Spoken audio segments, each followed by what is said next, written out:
Assalamualaikum warahmatullahi wabarakatuh. Saya Retno Wulan dengan NIM 03280004 dari D3 Perpajakan.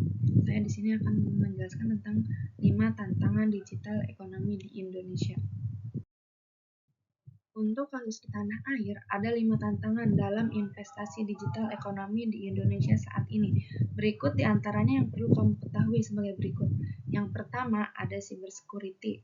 Cybersecurity adalah praktik melindungi sistem, jaringan, program, dan data dari serangan digital yang dapat menyebabkan kehilangan informasi, gangguan operasional, atau kebocoran identitas.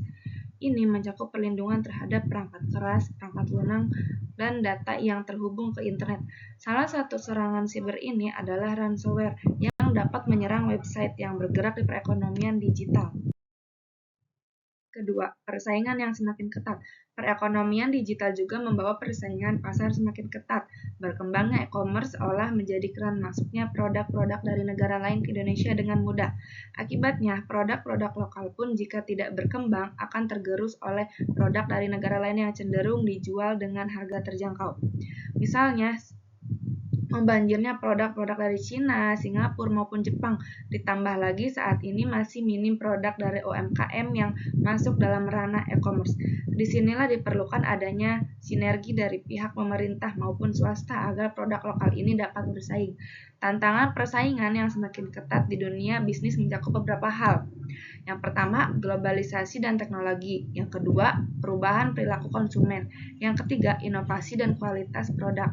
Yang keempat, pengelolaan talent. Dan yang kelima, strategi pemasaran yang efektif. Dengan menerapkan strategi yang tepat, perusahaan dapat tidak hanya bertahan tetapi juga berkembang di tengah persaingan yang sengit. Ketiga, pembangunan sumber daya manusia. Tantangan selanjutnya dalam menghadapi investasi digital ekonomi Indonesia ialah mengenai sumber daya manusia.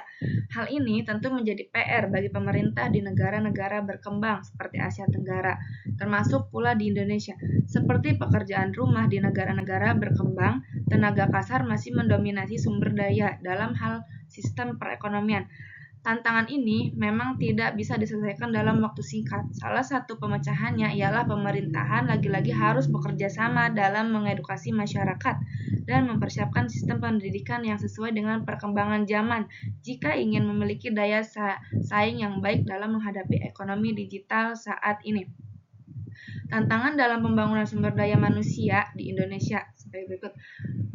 Kualitas pendidikan, pengangguran, keterampilan teknologi, dan brain drain. Dan yang keempat, ketersediaan akses internet yang mumpuni. Dalam hal ini, yang menjadi poin penting adalah ketersediaan akses internet mumpuni di hampir seluruh wilayah. Sebab akses internet inilah yang memengaruhi investasi digital ekonomi di Indonesia. Saat ini, akses internet masih terpusat di pulau-pulau terbesar saja seperti Jawa, Sumatera, Bali, dan Nusa Tenggara. Sedangkan wilayah seperti Kalimantan, Sulawesi, hingga Papua dinilai masih minim. Dan untuk yang terakhir adalah regulasi yang belum mengikuti perkembangan zaman. Menanggapi hal ini, pemerintah pun dengan sigap membuat peraturan perundang-undangan yang mengatur jalannya perekonomian digital nasional. Begitu pula dengan lembaga-lembaga terkait.